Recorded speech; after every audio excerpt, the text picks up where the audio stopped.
Shalom teman-teman semua, kembali lagi bersama saya di sini Duki Simbolon, Sekretaris Fungsi Pendidikan Kader KMK Cabang Menara Lampung, masa bakti 2018-2020. Kita kembali lagi kali ini pada rangkaian kegiatan masa bimbingan, di mana pada kesempatan kali ini kita akan diskusi tentang filsafat dasar, atau bisa kita sebut juga dengan pengantar filsafat.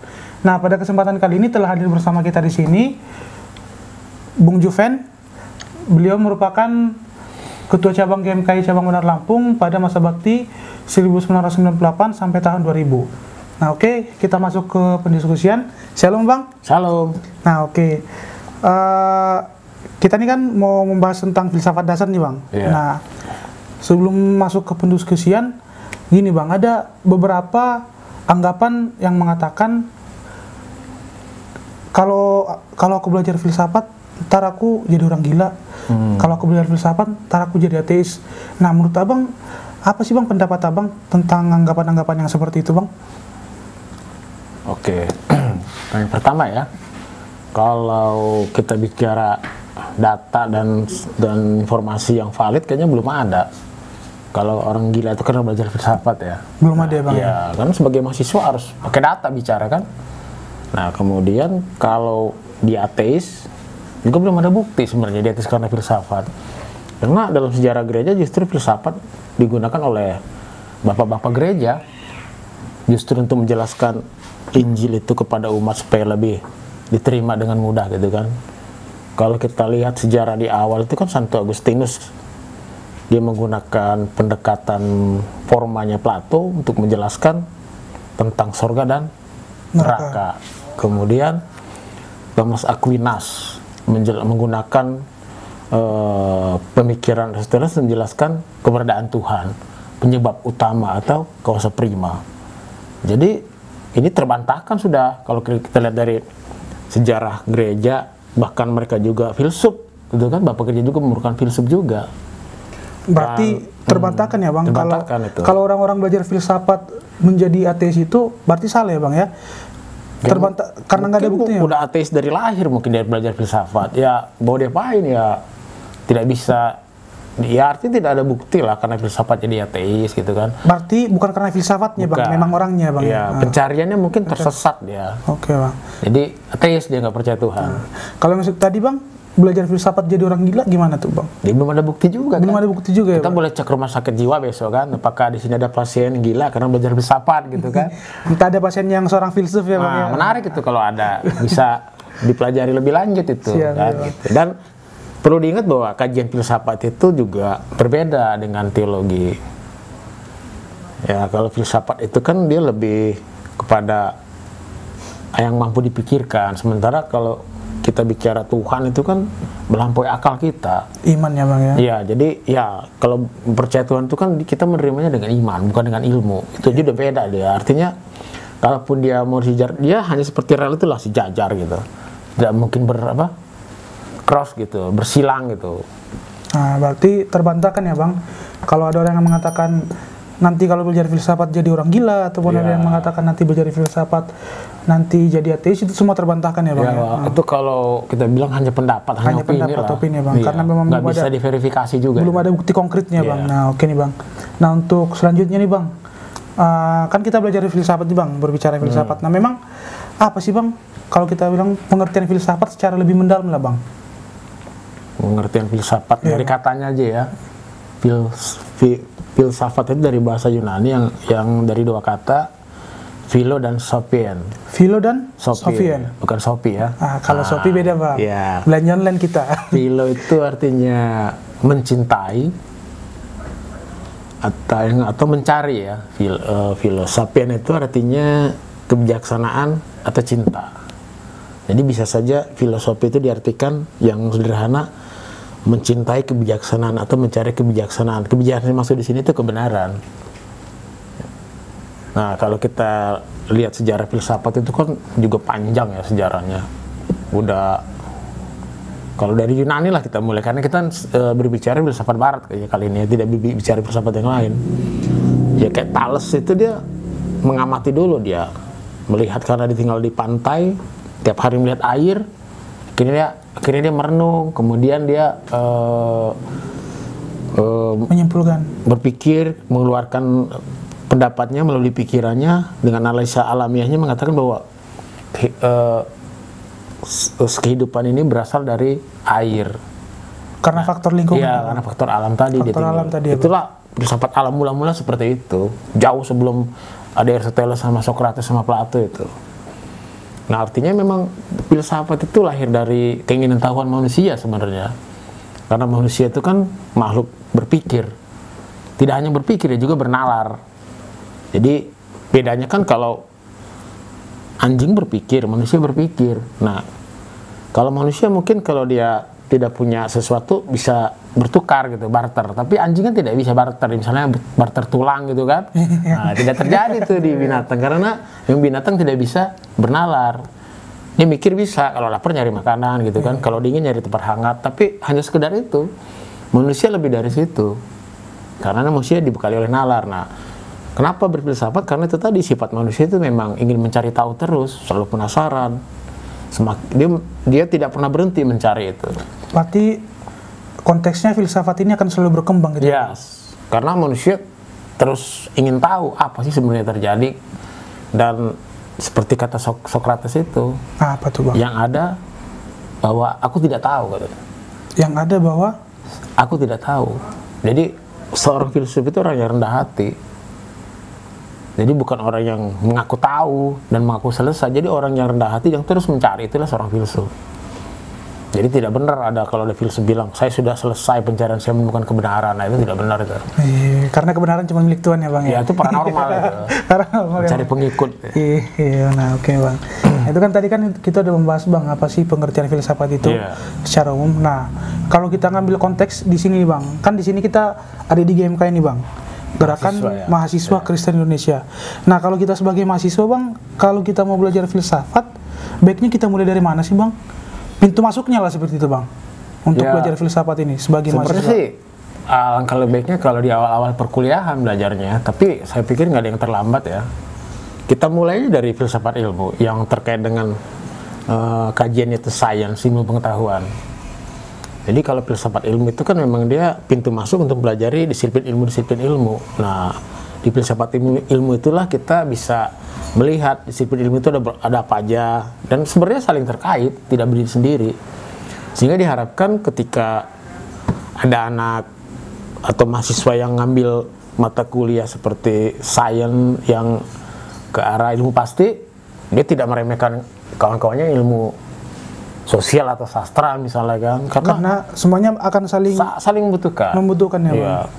Emang seorang yang ngambil fakultas teknik nggak butuh denger lagu, pasti buat refreshing ya kan, nggak butuh mendengarkan sajak gitu kan. Begitu juga apakah orang yang belajar sosial itu dia menjauhi yang namanya teknologi statistika. Statistika kan dipakai juga dalam ilmu sosial. Iya, benar-benar. Iya.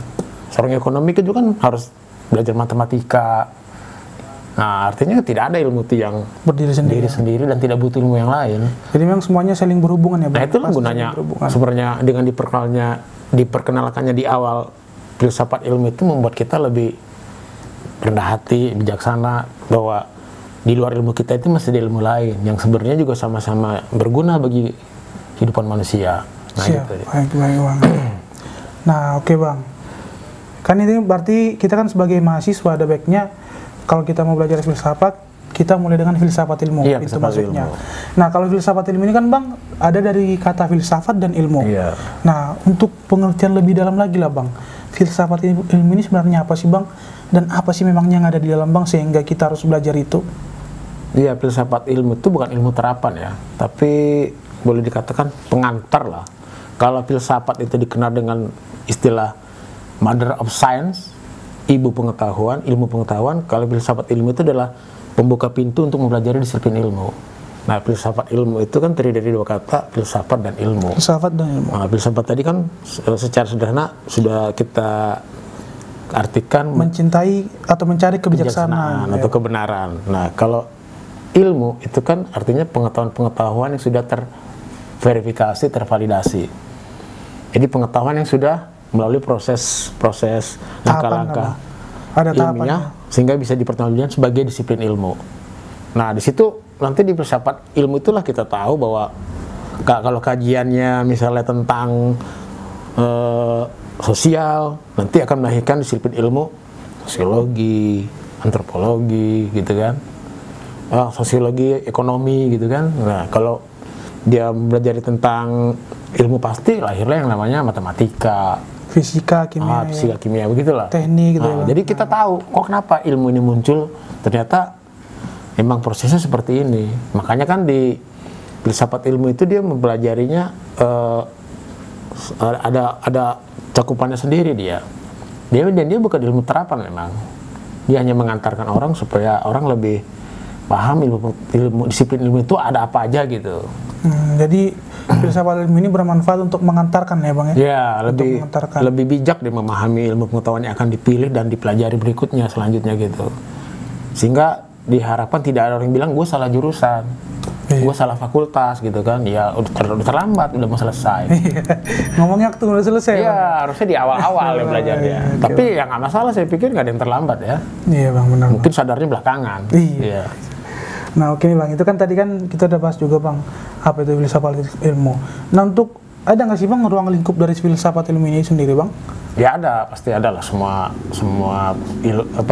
pembahasan itu pasti punya ruang lingkup. Karena kalau nggak terbatas dia kayak mana, semuanya kan liar. Iya, ada batasan ya berarti Bang. Nah, apa aja itu Bang ruang lingkup dari filsafat ilmu itu Bang? Ya, kalau filsafat ilmu itu dia cakupannya ada 3 ya. 3 itu sebenarnya sih kalau di tradisi filsafat itu lahir dari hasil dialog Socrates dengan Plato. Jadi dia bertanya dari retorika percakapan mereka itu, apa sih ilmu pengetahuan itu? Kemudian muncul lagi pertanyaan, bagaimana ilmu pengetahuan itu diperoleh? Setelah itu muncul lagi pertanyaan, untuk apa ilmu pengetahuan itu ditemukan atau diciptakan? Manfaatnya gitu ya Bang? Iya, manfaatnya. Dari situlah ditarik jadi cakupannya ilmu dari filsafat ilmu yang dikatakan pertama itu bahwa apa itu ilmu pengetahuan menjadi kajian yang disebut ontologis. Ontologis. Nah, dalamnya Bang, apa sih Bang ontologis ini? Secara lebih rinci Bang. Ya, kalau ontologis itu dari 2 kata ya, ontos dan logos. Ontos itu artinya ada atau berada, logos itu pengetahuan atau ilmu. Jadi pengetahuan tentang keberadaan ilmu pengetahuan itu. Pengetahuan tentang keberadaan pengetahuan itu. Kata kuncinya apa? Nah gitu kan. Apa ilmu filsafat fisika itu? Apa ilmu matematika itu gitu kan? Mendefinisikan ya Bang? Iya, mendefinisikan lah gitu dia. Nah, makanya kan kata kuncinya apa gitu. Iya. Kalau contoh singkatnya lah Bang dari filsafat ilmu biar teman-teman juga lebih mudah memahaminya gitu Bang, contoh simpelnya. Mungkin yang lebih bisa dipahami itu analoginya seperti mendefinisikan sesuatu. Misalnya nasi goreng itu definisinya apa sih secara ontologis itu nasi goreng itu bener digoreng apa enggak gitu kan, bisa diperdebatkan gitu. Karena kalau kita lihat ya nggak digoreng, ditumis dia Bang ya. Ya, tapi itulah, jadi filsafat ilmu itu memang dia jujur, dia mencari apa adanya gitu, tidak ada kepentingan apa-apa gitu. Nah, oke Bang, berarti tadi kan udah nih Bang ontologi yang kita membahas tentang definisi, pengertian dengan kata kunci apa ya Bang. Nah itu kan yang pertama Bang. Yang kedua ada apa dia Bang? Jadi kalau yang pertama dia bicara tentang keberadaan atau hakikat sesuatu ilmu pengetahuan, yang kedua dia bicara tentang bagaimana ilmu pengetahuan itu diperoleh. Karena kata kuncinya biasanya dipakai kata bagaimana gitu kan. Di filsafat ilmu itu kan sebenarnya mempelajari ilmu pengetahuan itu diperoleh dari proses yang panjang itu, mulai dari data kemudian menjadi informasi menjadi pengetahuan menjadi ilmu pengetahuan. Itu kan ada langkah-langkahnya itu, ada verifikasinya. Nah itu yang diselidiki dalam epistemologi tadi. Nah kalau kita bicara misalnya contohnya bagaimana mobilan misalnya kan, analoginya mobil, bagaimana mobil itu berfungsi misalnya, bagaimana mobil itu bisa dikatakan mobil yang berguna bagi kehidupan manusia, kemudian gimana prosesnya dia berfungsi sehingga bisa disebut mobil gitu kan. Oh ini ada rodanya, ada kerangkanya, ada bodinya, kemudian ada penggeraknya, mesin, kemudian ada bahan bakar, kemudian juga ada sistem otomatisnya, bisa di starter gitu kan, mempermudah pemakaiannya, kemudian juga dilengkapi dengan pengamannya, sehingga dia bisa digunakan sebagai alat transportasi yang memenuhi syarat bagi kepentingan manusia. Seperti itulah contohnya kalau kita analogikan lah. Tapi kalau di epistemologi itu kan berbicara tentang bagaimana ilmu pengetahuan itu diperoleh. Nah nanti biasanya kalau kawan-kawan yang sudah masuk semester-semester akhir itu biasanya kan belajar metodologi penelitian.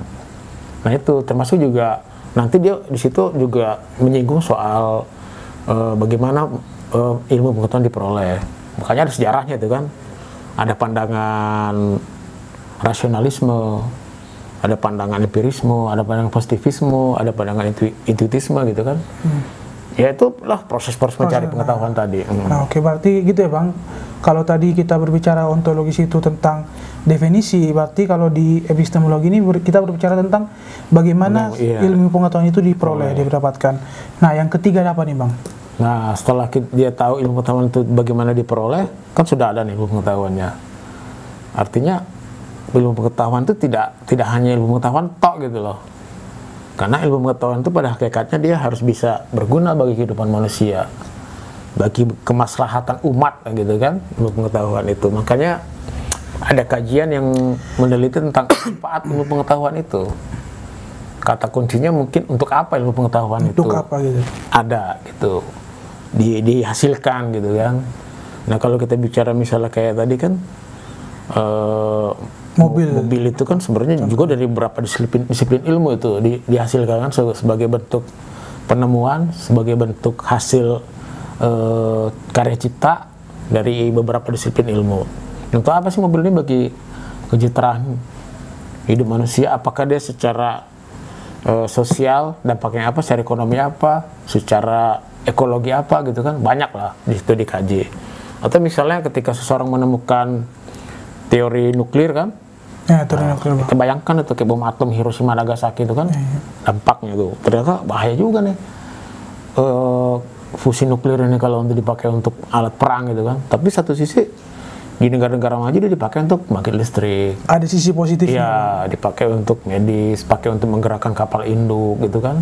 Artinya emang harus tidak hanya cukup pintar manusia itu atau sains itu, peneliti itu juga harus punya sisi-sisi humanisnya, sisi-sisi bijaksananya lah gitu ketika dia menjadi seorang ilmuwan, sehingga yang ditemukan itu memang benar-benar bermanfaat. Gitu. Tidak disalahgunakan gitu. Iya, semakin meningkatkan peradaban, meningkatkan martabat manusia, bukan menghilangkan peradaban atau menghilangkan kemanusiaan itu. Siap.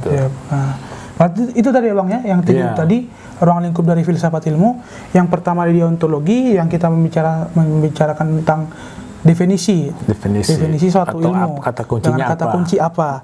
Yang selanjutnya ada epistemologi, yang kita berbicara tentang bagaimana proses suatu ilmu diperoleh. Nah, dengan kata kunci bagaimana. Yang ketiga kita berbicara tentang aksiologi, tentang untuk apa ilmu itu digugunakan. Kata kuncinya untuk apa? Biar mudah diingat ya.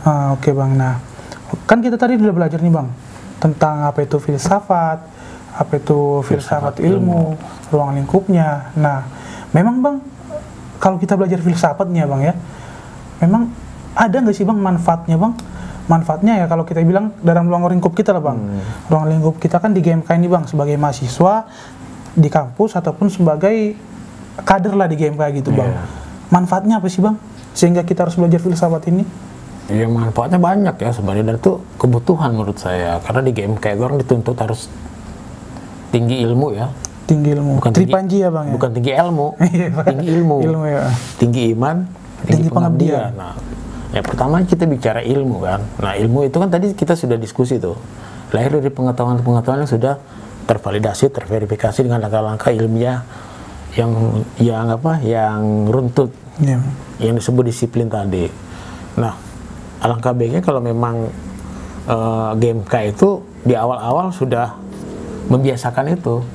Membiasakan belajar logika, misalnya belajar cara mengambil keputusan. Itu kan ada bagian dari, sebenarnya ketika kita mengambil keputusan itu bagian dari logika itu. Kan logika itu makanya kan kita dilatih untuk berpikir. Nah mungkin nanti di lain hari kita bisa diskusi tentang logika. Apa sih logika itu? Untuk selanjutnya Bang ya. Ada induktif, ada deduktif gitu kan. Kemudian lagi ada silogisme, ada premis mayor, premis minor, ada konklusi. Nah di situ dilatih kita. Jadi memang dalam melatih berpikir itu, artinya dengan logika itu nanti banyak aspeknya. Ada aspek bahasa, ada aspek matematikanya, ada aspek statistikanya. Tapi yang paling penting itu adalah membiasakan diri dulu kritis, tidak mudah percaya, tidak malas berpikir. Karena memang hakikatnya kita ini makhluk bertanya. Pertanyaan yang satu dijawab, kan mesti ada pertanyaan baru lagi. Terus begitu kan. Nah kalau dikaitkan dengan kita sebagai organisasi mahasiswa, artinya isinya para mahasiswa kaum cendekiawan, orang-orang intelek lah. Intelek, kelas menengah, agen perubahan katanya kan. Nah itu sangat ya kebutuhan menurut saya, emang sudah waktunya gitu. Untuk belajar filsafat itu ya Bang? Belajar filsafat ilmu yang sederhana aja dulu, dimulai dari yang hal-hal yang sederhana, nanti meningkat, ya seperti kita main game lah. Level 1 dulu, naik level 2, level 3, nggak bisa lompat dia. Tahapannya itu ya? Iya tahapannya, harus ikutin itu tahapannya. Nanti kan dari kebiasaan itu kan lahir yang namanya budaya ilmiah. Jadi perdebatan-perdebatannya perdebatan yang berkelas, ilmiah gitu loh. Jadi bukan karena emosional. Jadi hubungannya jadi pribadi. Nah itu sebenarnya kekanak-kanakan menurut saya, masih naif dia untuk dikatakan mahasiswa dan jadi organisasi mahasiswa. Kan akan menarik nanti kalau di rapat-rapat itu yang muncul ide-ide yang berkelas gitu. Kemudian juga nanti kawan-kawan ketika bikin program juga berdasarkan analisa-analisa yang matang gitu loh. Tidak yang sumir gitu, langsung dijadikan program. Begitu juga menganalisa program kawan yang lainnya, dia akan tersinggung. Kalau dibiarkan fakta-fakta kan, waktu presentasi itu ada data-datanya begini loh, sehingga capaiannya masih berapa persen segini. Ya anak-anak yang belajar statistika sebenarnya kan bisa menerapkan itu di organisasi. Dan setelah keluar dari organisasi, selesai kepengurusan, ya kan di dunia kerja itu sangat berguna dipakai itu. Karena setiap hari orang bekerja itu menganalisa, membuat keputusan, kemudian ada rekomendasi, evaluasi itu, buat action plan berikutnya. Itu terus sama aja sebenarnya. Cuman bedanya kan kalau di organisasi ini dia amatir dan kesukarelaan, tidak digaji, di dunia kerja dia dapat salary itu. Berarti di organisasi arena lah Bang untuk kita berlatih Bang, untuk melatih diri. Nah berarti itu memang tempatnya. Dapat ya Bang untuk yang kenapa kita harus belajar filsafat ini karena yang untuk melatih diri, untuk melatih pemikiran kita. Apalagi kalau pengurus ya. Apalagi kalau pengurus ya Bang ya. Nanti bingung dia ngurusnya karena berpikirnya masih ruwet dia. Apalagi untuk calon-calon pengurus juga ya Bang. Benar. Masih ada kesempatan ya Bang. Iya benar. Makanya dari anggota-anggota yang kemarin maper itu diperkenalkan ini seharusnya di awal-awal. Tapi saya pikir nggak ada kata terlambat lah untuk niat yang baik kan. Iya benar-benar Bang. Nah, oke Bang, itu kan tadi kan kita juga udah dapat nih Bang manfaatnya lah Bang, sehingga kenapa sih kita harus belajar filsafat. Nah kalau dari Abang sendiri Bang, untuk teman-teman semua lah Bang yang menyaksikan ini, Abang ada nggak sih Bang harapan atau pesan setelah kita belajar filsafat ini Bang, untuk kedepannya bagaimana gitu Bang? Ya harapannya dengan dia mulai belajar filsafat ilmu, pengantar filsafat, kemudian belajar logika, ya emang dia semakin tahu siapa dirinya, ya kan? Sebenarnya ini kan filsafat ini belajar untuk jujur dari diri kita sendiri. Oh, saya nggak tahu, jadi saya pengen tahu gitu kan. Kalau sudah tahu, saya ingin lebih tahu lagi, gitu. Pengen lebih tahu lagi gitu kan. Seperti itulah dia. Seperti waktu kita anak-anak itu loh, kan kita selalu jujur bertanya apa yang kita pikirkan, apa yang kita rasakan. Tapi kan ini lama-lama seiring kita sekolah, SD, SMP, SMA, kok itu malah menghilang menurun dia jadinya. Jadi kadang-kadang kita bingung gitu kan. Ketika diskusi, ini diskusi apa saat teduh gitu. Kok tidak ada dialog, tidak ada pertarungan ide-ide. Kok hanya satu arah aja. Mungkin Bung Dwi Ki bisa merasakan itu kan ketika diskusi, karena memang belum dilatih adik-adik itu soal berpikir kritis.